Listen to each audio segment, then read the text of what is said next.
자, 오늘은 여덟 번째 시간 너희는 세상의 빛이라로 이제 어, 세상의 빛이라 중에서 이제 그들로 너희 착한 행실을 보게 하라 세 번째 시간을 공부할 텐데요. 자, 먼저는 저번 주 내용을 하도록 하겠습니다. 먼저 마태복음 5장 16절 먼저 읽어볼까요? 시작. 이같이 너희 빛이 사람 앞에 비치게 하여 그들로 너희 착한 행실을 보고 하늘에 계신 너희 아버지께 영광을 돌리게 하라. 아멘. 너희는 세상의 빛이라라고 해서 이제 우리가 세 파트로 나눠서 계속해서 보고 있죠. 너희 빛이 사람 앞에 비치게 하라. 이제 빛된 삶을 살라는 것이고요. 또 그들로 너희 착한 행실을 보게 하라. 이거는 특별히 세 부분으로 나눠서 보고 있는데요. 빛된 삶의 목표에 대해서 계속해서 보고 있고, 이제 이 다음 주에는 마무리하면서 그들로 하늘에 계신 너희 아버지께 영광을 돌리게 하라. 빛된 삶의 목적에 대해서 다루면서 전체적으로 한번 다루고 마무리하는 걸로 하겠습니다. 자, 우리 저번 주에는 그들로 너희 착한 행실을 보게 하라. 이 세 가지 중에서 착한 행실 세 가지 중에서 올바른 행동을 취할 것에 대해서 말씀을 드렸습니다. 자, 우리가 한 가지 전제로 기억해야 될 것은 뭐냐면 그들로 너희 착한 행실을 보게 하는 거예요. 그러니까 다른 사람이 우리의 착한 행실을 보는 겁니다. 보게 하는 겁니다. 그것이 전제입니다. 꼭 기억하셔서.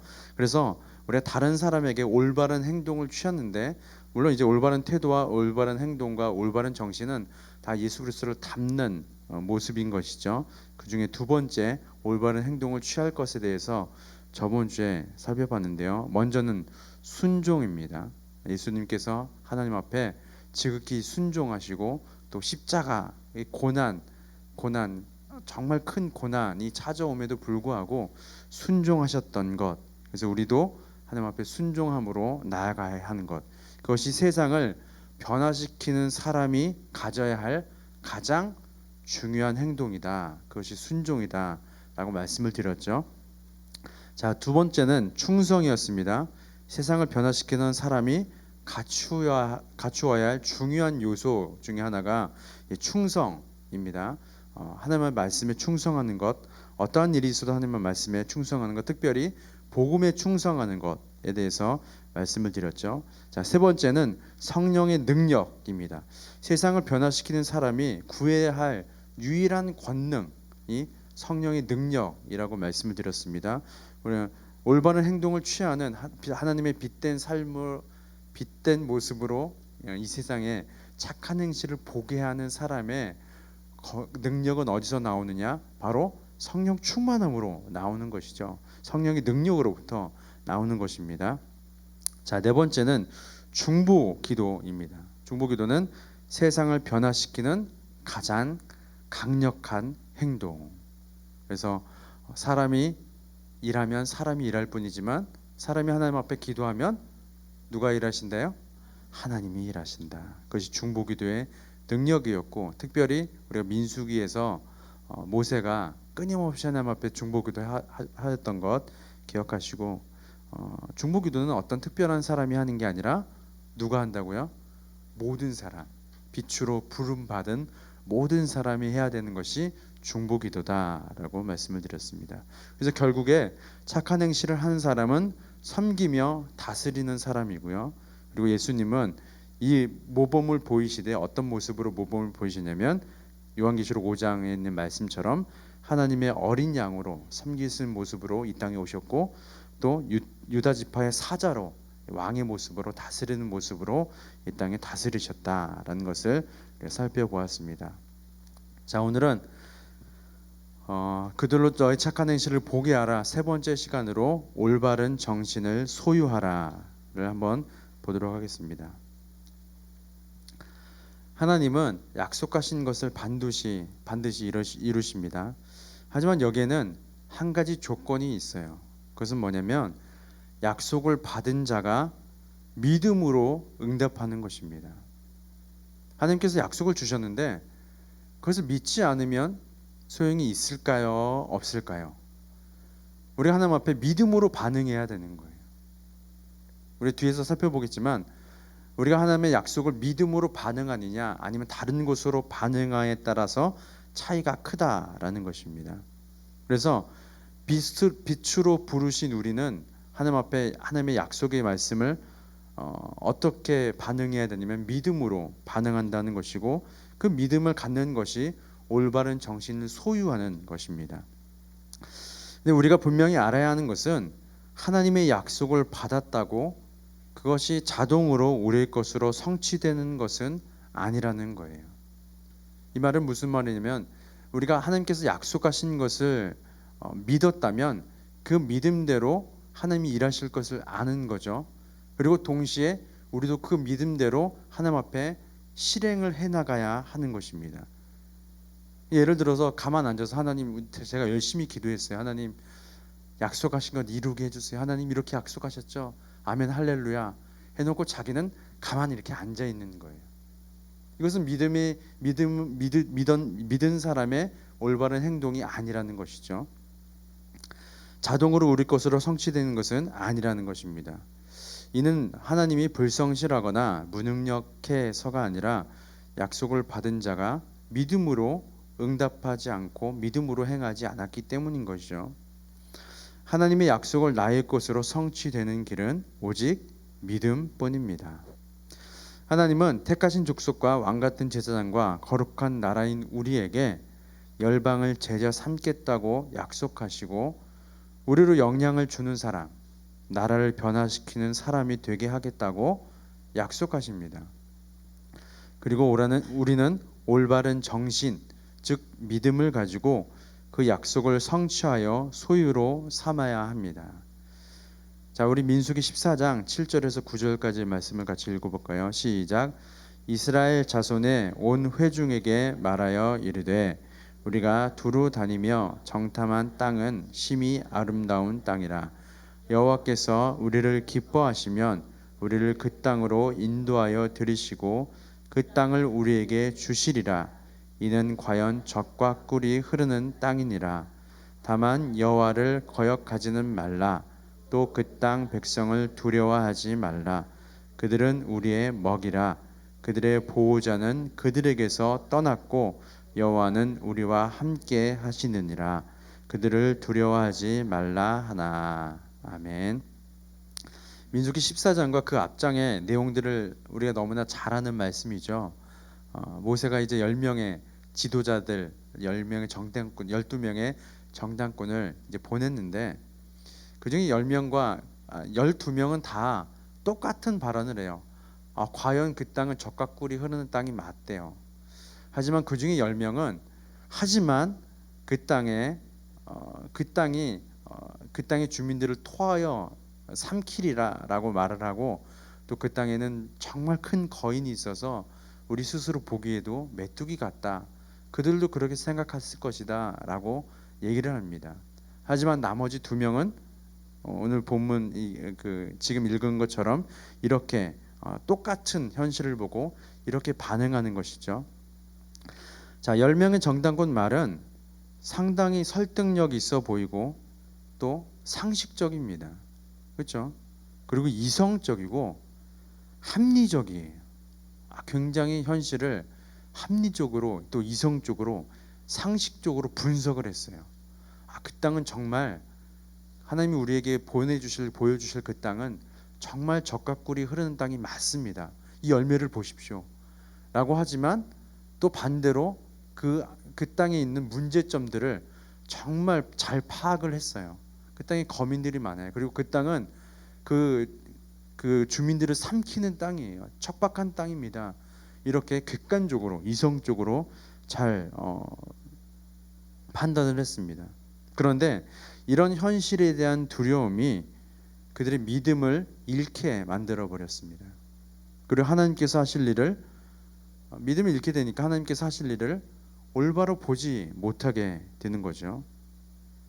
10명의 정당꾼은 세상을 너무 크게 봐서 하나님을 볼 수 없었습니다. 그러나 여호수아와 갈렙은 반대였죠. 그들 역시 10명의 정탐꾼과 똑같은 현실을 봤습니다.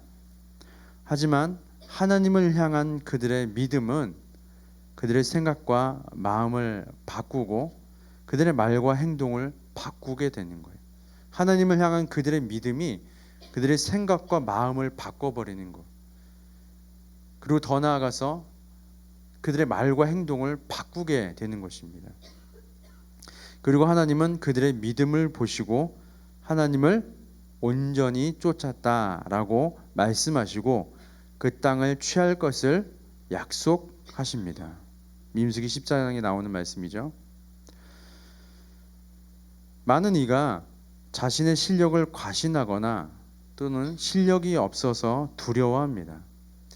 자신에게 이를 성취할 능력이 있는지 여건이 조성되어 있는지에 따라 반응합니다. 그러니까 하나님께서 어떠한 사명을 우리 가운데 빗댄 삶의 사명을 맡겨주셨는데 많은 사람들이 자신의 실력을 때로는 과신하거나 또는 실력이 부족하다 여겨서 두려워한다는 거예요. 내가 과연 이 일을 성취할 능력이 있을까? 내가 그런 환경이 있을까? 그런 상황이 놓여 있을까? 그거에 따라 내가 할 수 있는지 없는지를 반응하기 시작한다는 것입니다. 그게 10명의 정탐꾼의 모습들이었어요. 자기 자신을 보기 객관적으로 보니까 도저히 감당할 자신이 없는 거예요. 그렇죠? 그래서 자기들이 객관적으로 자신들을 평가하는 게 뭐였어요? 메뚜기 같다라는 것이었잖아요. 하지만 하나님이 원하시는 것은 우리의 능력이 아니래요. 너희가 어떤 상황과 환경이 있는 것이 아니라 하나님의 약속에 대한 신뢰라는 것입니다. 그것이 하나님이 그 땅을 소유하게 하시는 올바른 정신을 가진 자의 모습이라는 것입니다. 그래서 우리는 하나님께 놀라운 약속의 말씀을 받았습니다. 세상을 다스리고 경작하며 땅의 모든 족속을 축복하는 복의 근원으로 부르심을 받았습니다. 또한 모든 족속을 제자 삼으라는 약속과 명령을 받았죠. 한편으로 벅찬 감격을 느끼면서도 한편으로는 두려움과 걱정, 거룩한 부담감이 일어날 것입니다. 하지만 약속의 말씀을 듣고 하나님을 신뢰하면 믿음이 생겨납니다. 하나님은 믿음 있는 나를 약속의 땅에 들어가게 하실 것입니다. 그 밑에 있는 부분들은 제가 예전에 청년들한테 설교한 내용을 좀 요약해서 적어놨는데요. 한번 읽어보겠습니다. 믿음과 이성에 대해서 좀 예전에 설교했던 건데요. 이해는 삶의 경험으로부터 시작이 되죠. 믿음도 삶의 경험으로부터 시작되기도 합니다. 우리가 어떤 대상에 대해서 이걸 이렇게 하면 이렇게 되겠다라는 것을 경험하면 나중에 그런 현상이 나타나지 않더라도 우리가 그것을 보면 이렇게 될 거야 라고 생각하는 것이죠. 때로는 그것이 믿음이라고 칭하기도 합니다. 하지만 대부분의 믿음은 그렇지 않습니다. 그래서 어떤 사람들은 믿음을 맹목적이라고 생각하는 경향이 많습니다. 하지만 과연 그럴까라는 것이죠. 맹목적이라는 단어의 사전적 의미는 조건이나 상황을 고려하거나 생각하여 옳고 그름을 따지지 않는 것이라고 합니다. 이게 사전적 의미래요. 쉽게 말하면 뭐냐면 사람의 경험으로부터 시작된 이성으로 이해하지 않는 것. 그러니까 사람의 이성과는 전혀 다른 이해를 못하는 것. 그래서 그냥 믿는 것. 그게 맹목적이래요. 자, 그렇다면 기독교에서 말하는 믿음이라는 것은 과연 맹목적이냐라는 질문에 우리는 어떻게 대답할 수 있을까라는 것입니다. 크게 두 가지로 저는 대답을 했던 것 같아요. 먼저는 믿음은 맹목적이지 않다라는 것입니다. 왜냐하면 믿음은 하나님의 이성을 토대로 하고 있기 때문이에요. 이 부분이 중요합니다. 믿음은요, 하나님의 이성을 토대로 합니다. 사람의 이성이 아니에요. 하나님의 이성을 토대로 하고 있기 때문에 단지 사람의 입장에서 봤을 때 하나님의 이성을 이해하지 못하는 겁니다. 그래서 맹목적으로 보이는 거예요. 자, 예수님께서 물을 포도주로 바꾸시는 것은 이 세상에 어떤 학문을 가져와도 이해할 수 없는 부분이죠. 그렇죠? 어떤 학문을 가져와도 이해할 수 없습니다. 예전에 한동대 초대 총장님이 간증하는 것을 한번 들었는데요. 이분이 나사에서도 근무하고 굉장히 엘리트셨더라고요. 그런데 처음에 예수님을 안 믿었대요. 근데 사모님 되시는 분이 굉장히 신실한 크리스찬이었습니다. 이 남편을 위해서 끊임없이 기도하시는 분이었대요. 그래서 또 이 총장님이 아내를 사랑하셨나 봐요. 그래서 성경 한번 읽어보라고 그 읽다가 물이 포도주로 변하는 이 부분이 아닌데 도저히 자기는 용납을 할 수가 없더래요. 과학적으로 절대로 과학자시잖아요. 과학자신데 절대로 용납을 할 수가 없대. 이해할 수 없대요. 근데 나중에는 믿게 됐답니다. 참 놀라운 일이죠. 어쨌든 예수님께서 물을 포도주로 바꾸는 사건은요, 이 세상에 어떤 학문을 다 동원을 해도요, 사람의 이성으로는 이해할 수가 없습니다. 세상에서는 이를 비이성적이며 비과학적이라고 말할 거예요. 그리고 이해할 수 없는 부분을 그렇다고 생각하는 것, 그리고 그렇게 여기는 것을 소위 뭐라고 얘기할까요? 믿는다라고 정의할 것입니다. 하지만 우리가 조금 더 생각을 해보면 하나님의 이성은요, 모든 세상 학문과 이론을 포괄하고 그와 모순되지 않고 그 이상이며 초월적이라는 거예요. 또한 삶과 조화로우며 가장 이지적이고 가장 과학적인 것이 하나님의 이성입니다. 바로 진리 그 자체이죠. 그 진리는 어떤 진리일까요? 세상을 창조한 기초가 되는 진리입니다. 하나님의 모든 이성으로 이 세상을 창조하셨어요. 하나님의 모든 이성으로 이 세상을 지금도 다스리십니다. 그게 하나님의 이성이에요.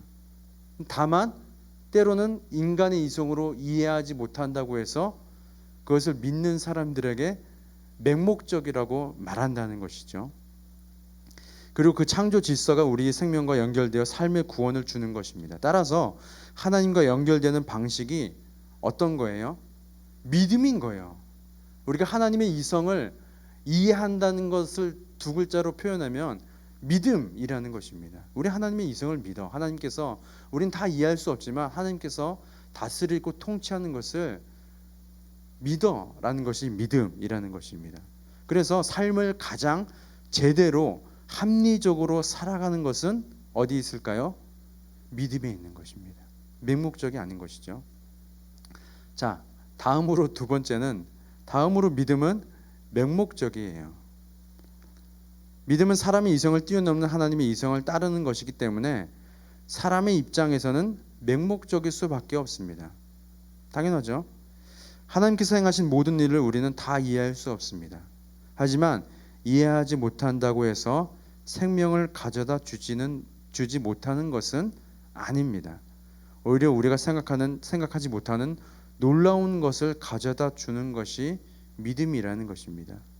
우리는 에베레스트 산을 가보지 않고 경험하지 않았으며 그래서 이해하지 못하지만 하지만 그 산이 세계에서 가장 높은 산임을 알고 있습니다.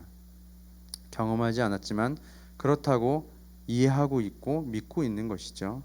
따라서 진정한 생명의 길은 사람의 이해 안에 갇혀 있지 않아요. 우리가 어떤 현상과 어떤 문제와 어떤 벽에 닥쳤을 때 그것을 사람의 이해 안에서 그 생명의 길을 찾는 것은 참 어리석다라는 것이죠. 그것은 하나님의 이해, 즉 믿음 안에서만 이루어지기 때문입니다. 근데 이것을 아는 것이 굉장히 중요한 거예요. 이해보다 믿음이 중요한 이유가 여기에 있습니다. 사람의 모든 일은 이해 속에 이루어지기 마련입니다. 하지만 믿음은 이해 너머에 하나님께서 이루실 것을 바라보는 것입니다. 그렇기에 이 세상 사람들이 이해하지 못한 일이 발생하여 그 속에서 좌절과 낙담 속에 있을 때 하나님을 믿는 사람은 그 이해를 넘어서 하나님께서 하실 일을 기대하며 믿음의 눈으로 세상을 바라보기 시작하고 좌절과 낙담을 넘어 소망과 희망을 품기 때문인 거예요. 이것이 믿음의 힘입니다. 그리고 하나님은 그 믿음의 힘을 가진 자를 통해 그 사람의 삶뿐만 아니라 그 주변의 사람들에게도 큰 영향력을 끼치게 하세요. 이것이 믿음의 힘인 것이죠. 이 세상 사람들이요, 예수님을 믿는 사람, 하나님을 믿는 사람들을 사실은 이 큰 세 가지로 보기 시작하거든요. 그 사람이 얼마나 올바른 태도를 가지고 있는가, 또 올바른 행동을 하고 있는가, 또 마지막으로 세 번째는 그 사람이 믿음을 소유하고 있는가라는 것입니다. 기본적으로 세상 예수 하나님 믿지 않는 사람들도 저 사람은 뭔가 다를 거야 라는 기대 심리가 있어요. 진짜예요. 예를 들어서 예전에 청년들한테도 이렇게 또 술과 담배에 대해서 이렇게 소개한 적이 있었는데, 직장에서 술을 그렇게 권한대요. 아, 자기도 집사야, 나도 집사야, 나도 장로야, 괜찮아, 직장에서는 이렇게 권한대요. 아, 이럴 때 얼마나 청년들이 마음이 흔들리는 줄 아세요? 제발 그러지 않았으면 좋겠습니다. 저희 교회는 아무도 안 계세요. 다른 교회. 그런데 그 안에 내포되어 있는 하나의 의미 중 하나는 뭐냐면, 너는 좀 다르겠지라는 기대 심리가 있다는 것입니다. 그들이 믿음을 본다는 것이죠. 너는 예수님 믿고 있어? 제대로 믿고 있어? 그 믿음 보여줘봐 라는 것이죠. 그것이 이제 빛된 사람의, 빛으로 부르신 사람의 거룩한 부담감인 거예요. 세상 사람들에게도 나는 믿음을 보여야 하는 책임을 가지고 있는 사람. 어떠한 일이 있어도 때로는 내 삶이, 상황과 환경이 역경이 찾아온다 할지라도 많은 사람들이 이해하지 못하는 그런 상황. 아까도 앞서 말씀드렸다시피 가나안 족속이 절대로 무너지지 않을 것 같아요. 여리고 성이 절대로 무너지지 않을 것 같아. 하지만 우리는 믿음의 눈으로 바라봐야 하는 것.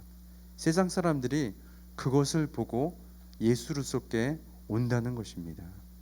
그래서 올바른 정신을 갖는 것이 중요하다는 것이죠. 자, 다음 페이지 보겠습니다. 그래서 이 세 가지를 어떻게 우리가 취하며 나아갈 수 있느냐면, 올바른 훈련을 받아야 한다는 것입니다. 자, 올바른 태도를 가지고 올바른 행동을 취하며 올바른 정신으로 이 세상에 빛된 사람으로 영향력 있는 리더십을 갖추기 위해서는 올바른 훈련이 필요합니다. 올바른 훈련된 삶 없이는 내게 맡겨주신 땅을 축복할 수 없죠. 하나님은 우리를 훈련하셔서 준비된 사람이 되기를 원하십니다. 하나님으로부터 훈련받은 경험에 대해서는 각 개인적인 차이가 다 있겠죠. 하지만 아래와 같이 일반적인 공통점을 갖고 있는 것이 있습니다.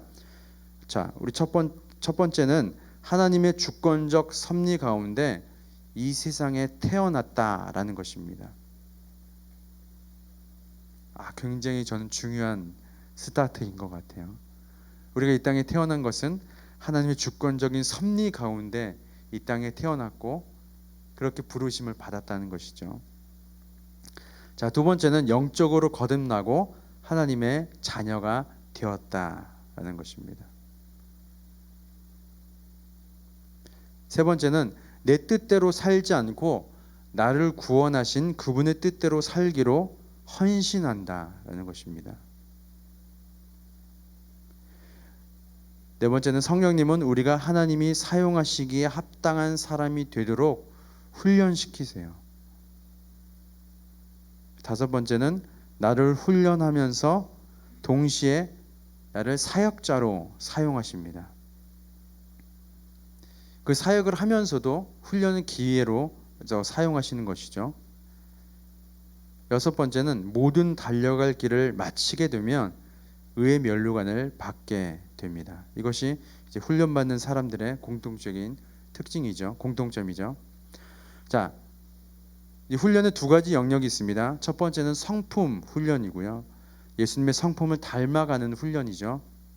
그리고 이것은 우리의 삶을 다루는 훈련입니다. 우리의 전반적인 삶에서 예수 닮은 모습, 그 성품을 닮아가는 모습을 훈련하는 것.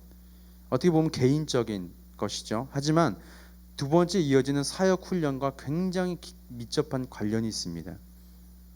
그리고 이 성품 훈련과 사역 훈련은 별개로 따로 운영되기보다는 거의 비슷하게 이제 이루어지는 것이죠. 자, 두 번째는 사역 훈련입니다. 하나님께서 우리에게 주신 은사에 따라서 사역을 감당할 수 있도록 훈련하는 것입니다. 좀 공동체성이 좀 강하죠. 하지만 이 두 개 성품 훈련과 사역 훈련은 굉장히 깊은 연관이 있다는 것을 알아두시면 좋을 것 같습니다. 자, 세 가지 훈련 형태가 있습니다. 우리가 올바른 태도를 가지고 올바른 행동을 취하고 또 올바른 정신을 소유하기 위해서 세 가지 훈련 형태가 있습니다. 첫 번째는 정규 훈련 교육입니다. 공교육을 말하는 것이죠. 저희 교회에서는 Q2 베이직, 확신 시리즈, 학습 세례 교육, 순장 교육 등등이 있죠. 그런 정기적으로 정규 훈련 교육들이 있고, 비정규 비형식적인 훈련 교육은요, 때로 간헐적으로 행하게 되는 이제 워크샵 또 세미나 외부 강사 초청하여서 하는 그런 훈련 교육이 있고요. 세 번째가 참 중요합니다. 이제 세 번째를 뒷장에 계속해서 다룰 텐데, 무형의 훈련 교육. 우리 삶의 모든 곳은 다 나의 교실이다라는 것이죠. 이제 많은 사람들이 정규 훈련을 통해서 실질적으로 모든 것이 준비되었다라고 생각합니다. 하나님의 사람으로 세상에 영향을 주려면 성령님이 훈련시키는 것에 민감하게 반응하여 훈련의 기회를 공급하신 하나님을 깨닫지 못하는 일이 없도록 해야 하는 것이죠. 그래서 우리 삶의 모든 영역이 다 훈련 장소이고, 우리 삶의 모든 만나는 사람들이 나를 훈련시키는 사람이고, 우리 삶의 모든 부분들이 내가 훈련할 수 있는 과목들이라는 것을 알아야 한다는 것입니다. 그것이 하나님이 우리를 훈련시키시는 또한 방법이고 요소예요. 자, 예를 들어서 두 분만 소개를 해볼게요. 자, 요셉, 신약의 요셉이 아니고 이제 구약의 요셉입니다. 요셉이 훈련받은 장소들이 있습니다. 하나씩 한번 유심 있게 한번 보세요. 자, 요셉이 훈련받은 장소들. 웅덩이. 웅덩이는 어떤 곳인가요? 요셉에게 있어서 굉장히 때로는 치욕적인 장소죠. 하지만 하나님께서 이 웅덩이를 요셉을 훈련시키는 장소로 삼으셨다는 것입니다. 사막도 마찬가지죠. 웅덩이에서 건져내서 사막으로 애굽까지 걸어가는 그 사막의 여정들이 이제 훈련의 장소였고요. 또 노예시장, 또 보디발의 집, 거기서 노예 생활을 하는 것도 다 훈련의 장소였습니다. 또 정치범만 들어가는 악명 높은 감옥, 이것도 요셉이 훈련받았던 장소. 또 마지막으로 이집트의 궁전이었습니다. 어떠세요? 이 장소들이 이런 것도 훈련 장소인가? 라고 싶을 정도죠. 그렇죠? 자, 그 다음에 나오는 훈련시킨 교사들을 보면 더 가관입니다. 자, 첫 번째는 그의 부모. 부모님들 참 좋죠. 자, 두 번째부터 그를 죽이고자 하던 10명의 형들.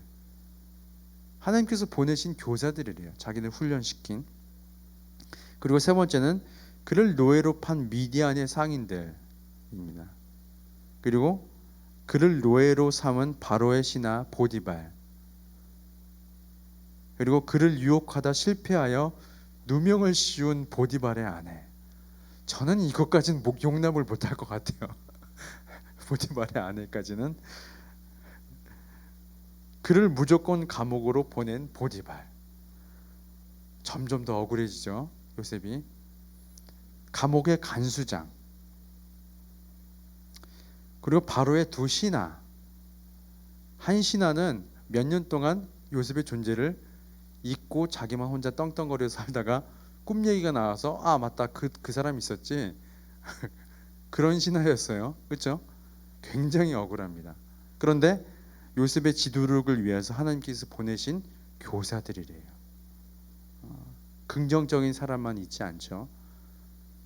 앞에 부모님 빼고는 다 어떻게 보면 부정적인 그런 사람들이었죠. 자, 훈련 과목들 한번 보세요. 자기를 배척한 사람들을 용서하는 거예요.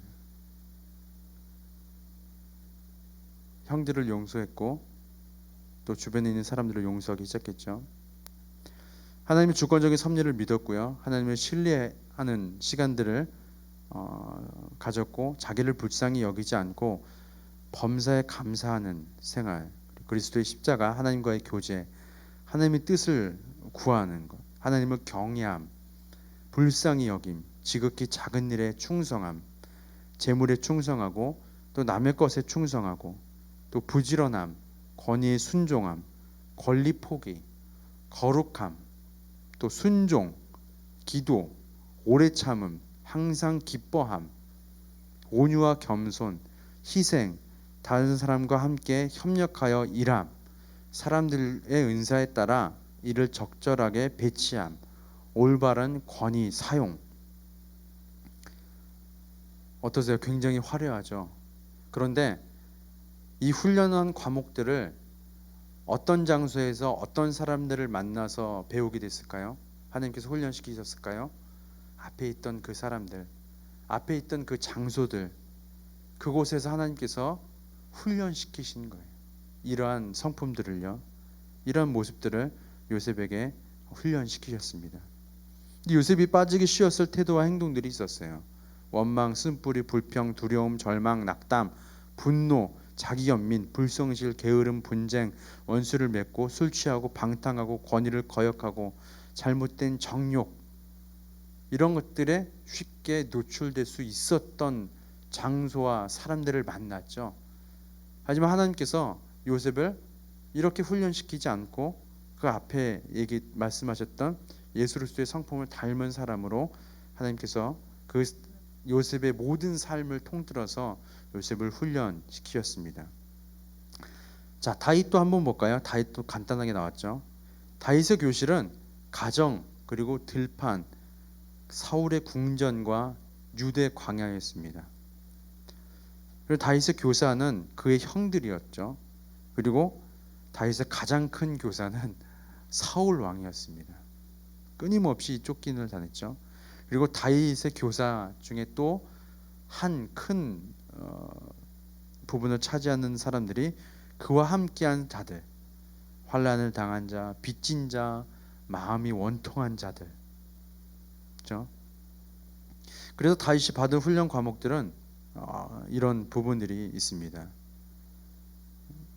여러분 어떠세요? 저는 이 것들을 가만히 살펴보면서 하나님께서 물론 이제 정기적인 훈련 말고 또 가끔씩 열리는 워크숍이나 세미나 말고 하나님께서 우리의 모든 삶을 통해서 나의 모든 삶을 통해서 나를 훈련시키신다 하는 것을 다시 되새기는 시간이 되는 것 같아요. 심지어 어떤 장소, 어떤 사람들까지요, 내가 별로 가고 싶지 않고 있고 싶지 않는 그런 장소, 내가 또 만나고 싶지 않은 그 사람, 나를 괴롭히는 그 사람, 나를 해코지한 사람, 나를 웅덩이에 빠뜨린 사람, 나를 팔아버린 사람, 나에게 해를 가한 사람, 나를 죽이려고 창 들고 쫓아다니는 그 사람, 나와 함께한 사람들이 다 환난을 당한 자, 빚진 자, 마음이 원통한 자, 나도 지금 환난 당하고 마음이 원통하고 나도 지금 힘들어 죽겠는데 나랑 똑같은 사람, 나보다 더한 사람들 계속 찾아와. 다윗 이야기죠. 그런데 하나님은 그 장소와 그 사람들을 통해서 훈련시키신대요.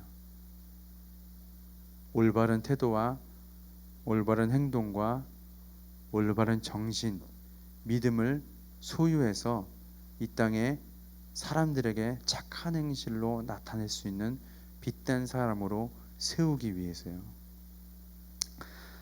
자, 마무리 보겠습니다. 빛으로 부름을 받은 사람은 모두가 하나님의 학교에 입학한 사람들입니다. 나라를 변화시키고 열방을 제자 삼는 사람으로 훈련하기 위해 올바른 지도록을 배우도록 훈련하는 학교입니다. 올바른 태도와 행동, 섬기며 다스리는 법을 배우게 합니다. 성령님이 교장으로 온 세계를 교실로 하는 그리스도의 학교입니다. 하나님은 우리가 하나님을 대신하여 세상을 축복하며 변화시키는 삶을 살도록 가장 놀라운 교과서 성경을 주셨습니다. 성경은 하나님과의 관계뿐 아니라 세상 모든 영역에서 우리가 전문가, 하나님에 대한 전문가로 살아갈 수 있도록 하나님의 지혜와 방법들을 우리에게 가르치고 있어요. 우리의 모든 삶을 통해서요. 그렇다면 내게 필요한 것은 하나님의 말씀에 순종할 때 하나님이 능력과 지혜를 주시리라는 것을 신뢰하는 믿음, 그리고 하나님이 명하신 내용을 그대로 순종하여 이 세상을 변화시키려는 과감한 시도입니다. 세상을 변화시키기 위해 올바른 지도력을 발휘하는 법을 부지런히 배우고 세월을 아껴야 합니다. 아멘. 하나님으로부터 위대한 일을 기대하라. 하나님을 위하여 위대한 일을 시도하라. 자, 여기까지 보겠습니다. 제가 8번째 강의를 쭉 하면서 대부분의 내용을 섬기며 다스리는 사람이라는 책에서 많이 참고를 했습니다. 그래서 혹시 더 내용들이 궁금하신 분은 섬기며 다스리는 사람이라는 책을 구입하셔서 보시면 더 큰 도움이 될 거고요. 저는 이제 제가 같이 접목해서 성경 공부를 한번 짜봤습니다. 우리 다음 주에는 마지막 시간을 갖도록 하겠습니다. 하나님께 영광을 돌리는 삶에 대해서 함께 말씀을 보도록 하겠습니다. 우리 이 시간에 오늘 배운 내용을 붙잡고 짧게 기도하고 마치도록 할까요? 하나님, 우리가 빛된 사람으로 우리를 부르셨고 우리가 이 세상 사람들에게 착한 행실을 보게 하는데 그 중에 하나님에 대한 믿음, 올바른 정신을 소유하는 그것이 우리가 정말 하나님 앞에 가져야 할, 또 많은 사람들에게 갖추어야 할 정신임을 오늘 말씀을 통하여서 보게 되었습니다. 이 세상 사람들이 어떤 문제 앞에서 이해하지 못할지라도 우리는